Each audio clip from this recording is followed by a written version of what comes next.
Welcome back, everybody, to Bama After Dark. I'm Jake Thomas, your host, and you've already heard a lot about what I have said about the game.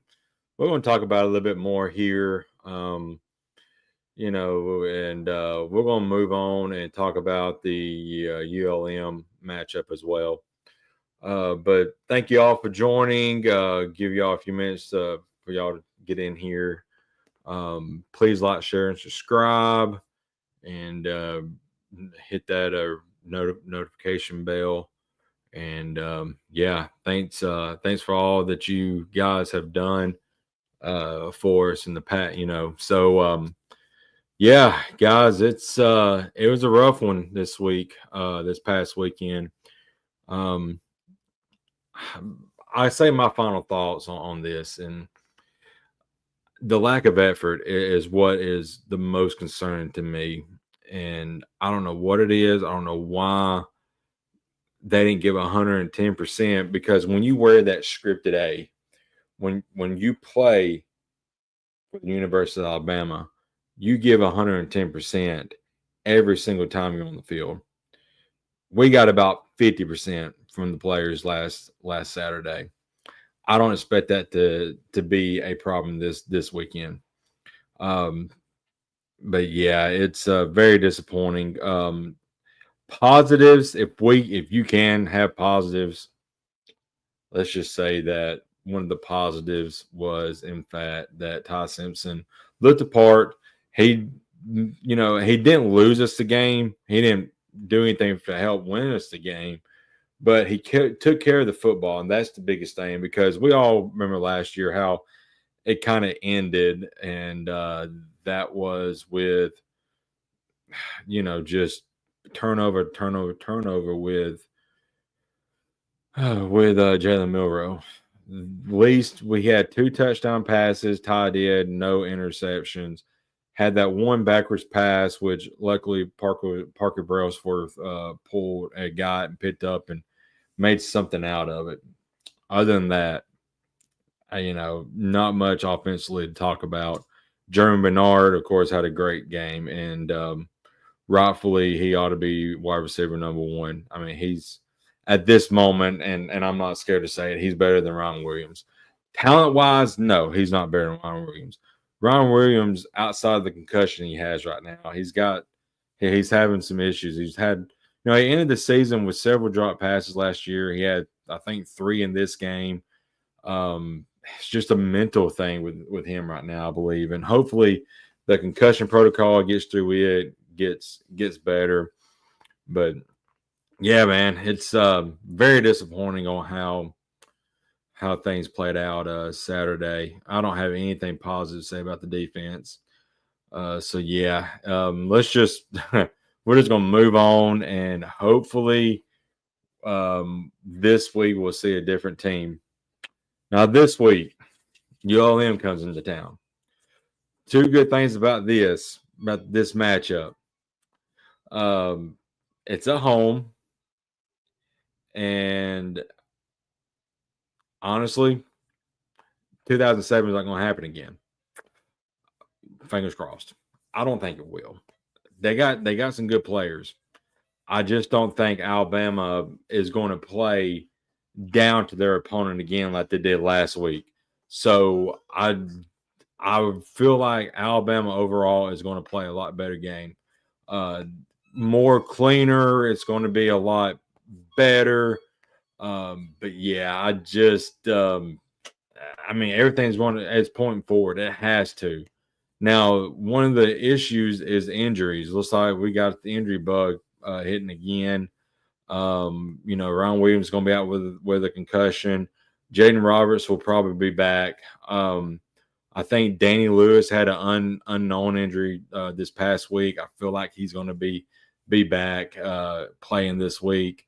But Josh Cuevas had a really good game. So do you pull him to give Danny Lewis some reps? I don't know how the coaching staff will do that. But I feel like we're going to run the ball a lot more. We ran the ball that first drive brilliantly. had some good schemes, had some open holes for the running backs to hit, and but just quit running. So hopefully we see the ball on the ground a lot more. Another thing I want to see besides the effort, and I can't stress that enough, the effort from the defensive side, I want to see some turnovers. Didn't have any turnovers last week. We've got to get turnovers on the defensive side. I predicted a bold prediction that Zayne Brown would have a pick six in the Florida State game. He didn't. Nobody had any kind of turnover. The only really turnovers on special teams, and I guess you could say, and I think that was one of our punts. So I guess it is technically defensive, but yeah, Rick and Bonnie, good to have you. Good to have you. I have lower expectations, but still hopeful. Yeah, Rick and Bonnie, I'm hopeful too. I'm hoping and hopeful that we see a much better and more, more solid and more sound team this year or this weekend. I'm hoping you see guys giving 110%. Before you jumped on, I had mentioned when you play for right there, the University of Alabama, you give 110% every single play. These guys on the defensive side especially gave about 50% the entire game. And I mean, there's video that's come out.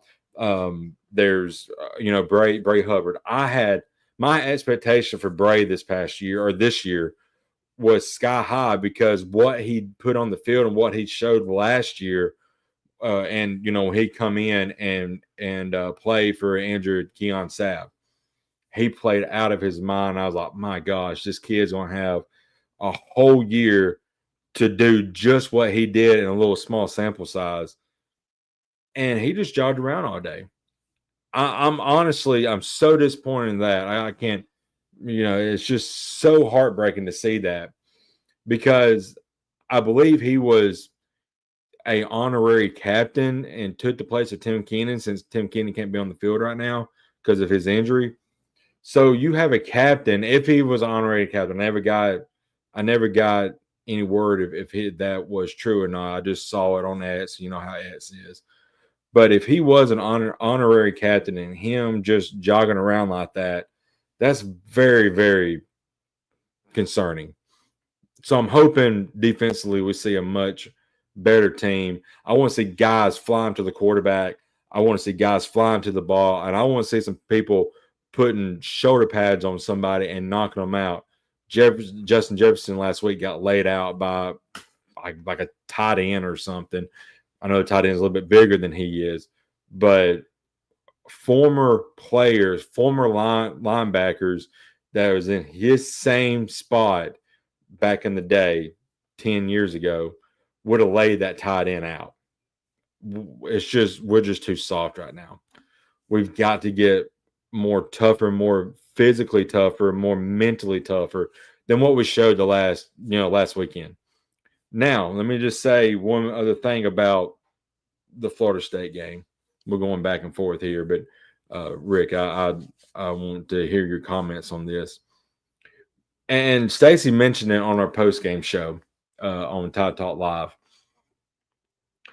What if Florida State is actually that good and they run the gauntlet? We saw Clemson the other night. Clemson has some issues. They still got a really good, talented team, but I mean, only scoring 10 points, and they looked anemic a little bit on offense, especially in the second half. With them struggling, looks like Miami is going to be really good. I mean, Florida State has a potential if everything clicks. And it's got to click for them. But Thomas Castellanos played a hell of a game, and rightfully so. He deserves deserves his flowers. Gus Malzahn, as bad as I hate to say it, deserves his. They had a game plan. Thomas Castellanos ran his mouth all summer, and he backed it up.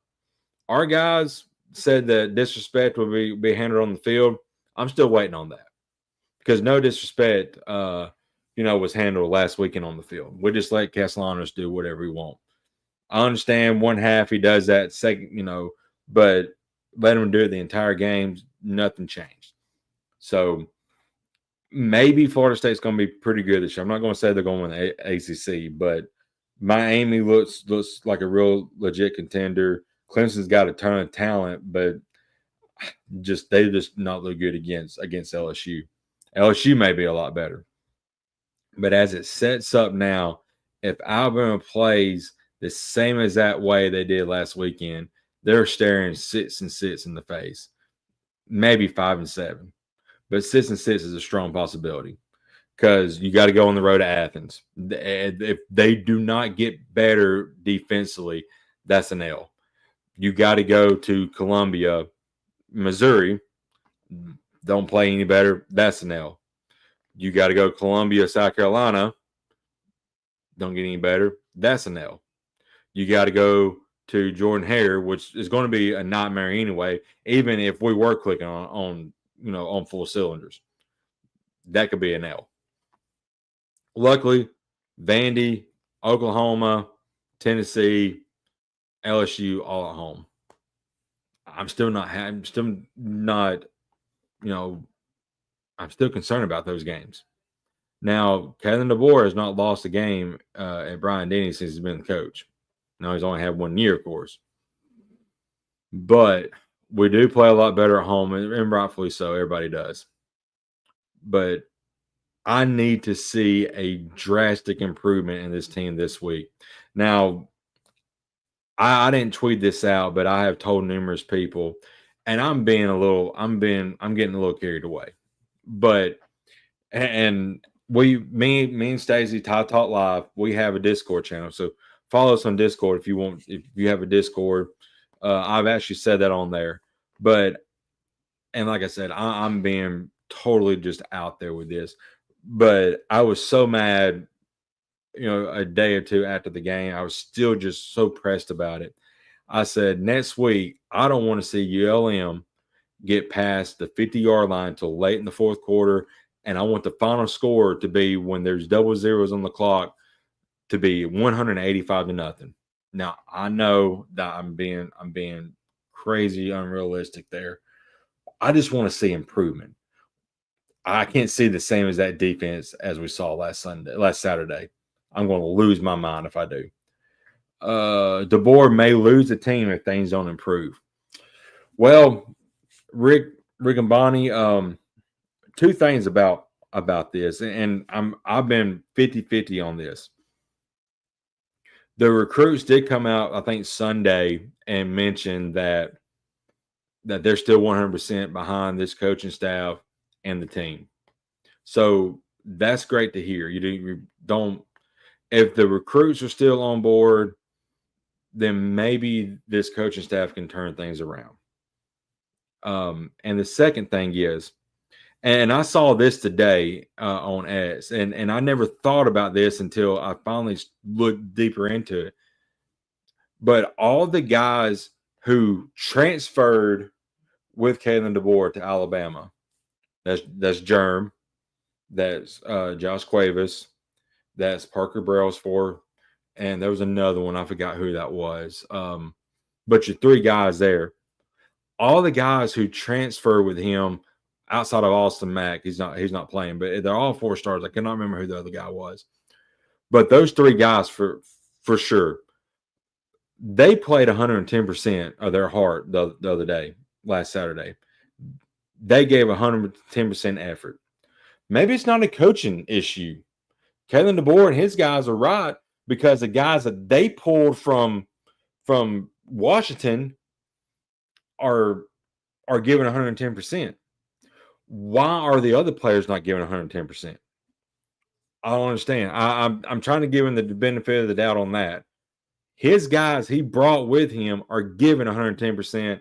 The guys that were there past, that stayed, that Saban recruited, they're not giving 110%. I'm not saying it's a Saban thing. I love Saban to death. But something is not registering with this group of kids that they're not giving 110%. And like I mentioned, you play for the University of Alabama, you give 110% every single time you put that Scripted A jersey on. This group of kids is not doing that. Another thing, Is NIL playing a big part in that? Are these kids getting that mentality of, hey, we're getting paid now. We're going to get paid regardless of the outcome. Why do we need to hurt ourselves? And because we're still going on our paycheck. Maybe, I don't know. I'm not going to be that guy to talk about that. NIL, we have said before, it's got to be regulated in some way. These kids should get paid for their jersey sales, for their pictures, for whatever it is. They ought to get paid. But giving these 18, 20-year-old kids millions of dollars and just hand them a check and say, go for it, I think it's a bad idea. I just think it's a bad idea. 100,000 at max, perfect. I think they can handle that. They can handle 100,000 better than they can a million. We are afraid we have Mr. Rogers as the coach, and we want Gunnery Sergeant Ermey from Full Metal Jacket. Yeah. That's another thing I heard some national media pundits talk about, and they make a great point. You don't see a lot of emotion from Kevin DeBoer on the sideline or any of these coaches. Excuse me. I have seen more enthusiasm, more getting in the face of players by Coach Shep, the wide receivers coach, than I have from Kevin DeBoer. Now, everybody has their own style of coaching, but we talked about this at my workplace this week, and I fully believe this. And I saw it, I think, as well on Twitter or X. A player's coach does not work at Alabama because the expectations. And what I mean by that is you got to have a coach who sets discipline, who sets standards, who sets and doesn't let these kids just do whatever they want to. I'm not saying that Coach DeBoer doesn't have all this. He doesn't have, rules. He doesn't have these standards that they want to live up to. But it's a night and day difference by how that program's run now between Saban and Coach DeBoer.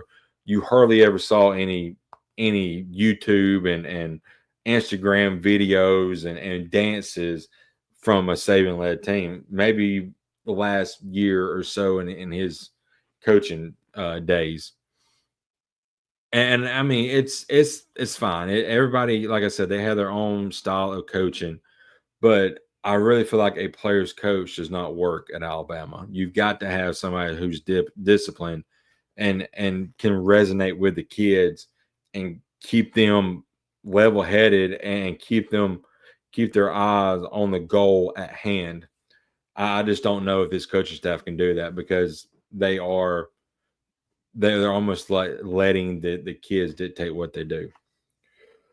Anyway, that's enough of that rant. Let's look at this game this week. I've talked a little bit about it, but like I've said, got to see a drastic improvement on defense. The defense has got to play 100% better. If they don't, then we're in trouble, guys. We're in trouble. Offensively, I want to see this run the ball more. We establish the run early on, and then we just quit it. I want to see Ty make that next step, keep improving. Like I said, had 250 yards passing, I think, 43 times. I really don't want a quarterback throwing 43 times. It means if your quarterback's throwing around 43 to 45 times and he's not in a spread type offense, we kind of run like just a basic, not really a spread, but the type of offense we run, he don't need to be throwing that much. If he's throwing that much, it means we're behind and we're trying to play catch up. You don't want to see that. Offensive line, Caden Proctor. Dude, you are top 10 on a lot of draft boards. I need you to start playing like a top 10, left tackle period. I need you to play like you're top 10 left tackle in this coming year's draft. Because right now you're not showing it. and the last several, and you've been very overrated at Alabama. Ty's very mobile, yes. Yeah, I like the mobility on Ty. It's not up to Jalen Milroe level, but and I think the accuracy would get better. He did look inaccurate on a lot of his passes. It was, scrambling out of the zone, throwing him at the feet, throwing him a little high, throwing him a little wide. I'm hoping that he hones that in a little bit, but overall, I have nothing bad to say about Ty. I hope he continues to progress because I think he's going to do well here. He's got to have help. Probably not going to see Ryan Williams this week, so you're probably going to get a lot of attention from Germ. So Isaiah Horton, Rico Scott, guys like that. Here's your chance to step up and make some plays. I know Horton kind of got hurt a little bit, kneed up last week, so he didn't get to play much. Hopefully he's 100% and he can play. Defensive line, got to pressure the quarterback. I need you to get off your guy, put him on his butt, get to the quarterback. Linebackers, I need you to play with aggression. I need you to play better than what you did last week. Whenever a tight end is coming to block you, I need you to run him over. Do not get back on your heels. Attack. I need you guys to attack. Secondary, I don't have anything bad to say about the secondary except Bray Hubbard. Bray Hubbard, I'm truly disappointed in you because I thought you was going to be a leader this year. Thought you was going to take that next step, and then you just jogged the entire time on the field last week. I'm very disappointed. And honestly, and I don't care to say this, if I was a coaching staff, I would set you for a quarter, maybe even half, just for the lack of effort that you had in that game. We just had defeat on our minds already, and I just don't understand what happened. But anyway, this game, I think it's like a 36.5 point spread. It may differentiate as the week goes on. But right now, I'm not taking Alabama to cover. I will take them to win. But unless I see a drastic improvement, I'm afraid this is, like I said, it could be a drastic improvement. But I'm thinking it's going to be, gosh, I don't know. I'm hoping Alabama scores at least 30, 35 to 21, say. But if everything happens like it did last week, I can see this being like a 28 to 24 type game, and we're sweating bullets. We're mad as hell, and it's the same old crap, just a different day all over again. So unless that drastic improvement happens, I'm not going to take Alabama to cover. I am going to take them to win. I just don't see how they're going to get up 36, 37 points and keep UL Monroe off the board unless they just absolutely play out of their minds on defense. But anyway, guys, Rick and Bonnie, got anything else you want to mention? There's a couple of others in the watching as well. If y'all got a comment, please comment. I got a few minutes here. I'll take your questions and we'll talk about it. If you just want to rant about the team, go ahead because I'll rant with you. But yeah, that's pretty much a show, guys. So I'll give you a few minutes to post some questions if you want to. But tonight, this is a live, so this is Wednesday night. Tonight probably be released probably about 6:30 in the morning. But me and Stacy's going to do our ULM preview this week tonight, and it'll be released in the morning. So make sure you tune in for that tomorrow night. It's not going to be live; it's going to be recorded. So hopefully you all catch that and comment there. Tell a friend about us. Tell a friend about this channel. Tell a friend about this network, the After Dark Network, Rick and Bonnie, and we call Rick After Dark because on Thursday nights he gets on the chat and he says some pretty funny stuff. here in 9 minutes, and I'm fixing to get off so we can watch this. But Hammer and Boss Man, they have a special guest on their show this week on Biscuits and SEC. So we're excited to watch that. I'm excited to see that. I'm going to be watching it live, and so I hope you all watch that because it's really going to be a good one. Those guys are killing it, and the after off season after dark, Mike Huseman is doing a great job as well. And then of course on Thursday nights we come back here on the After Dark Network and do SEC After Dark. So yeah, I remember Saban saying no one wants to win more than the team. Yeah, you're right. And Saban saying after the first loss that all their goals are still ahead of them. That is true, Rick. Rick and Bonnie, that is true. Everything's still ahead of them. And like I said, it may be far fetched, but maybe Florida State is a lot better than what they were last year. Hell, you've got to be better than a 2-10 season, no doubt about it.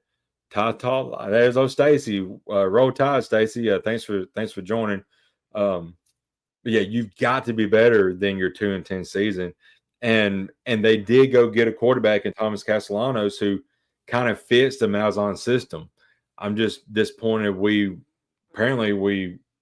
game planned all week, but apparently we didn't. It just didn't work out well. But like I said, on to this game, I mentioned all the improvements that I want to see. So hopefully those improvements happen. If not, I'm afraid it's going to be a long season. But I trust that Coach DeBoer and this coaching staff will get this team prepared moving forward, and we're not going to see that lackluster effort we saw last week. If not, if we do, I'm hoping we see some guys sitting on the bench and putting players out there who's maybe third or fourth on the depth chart.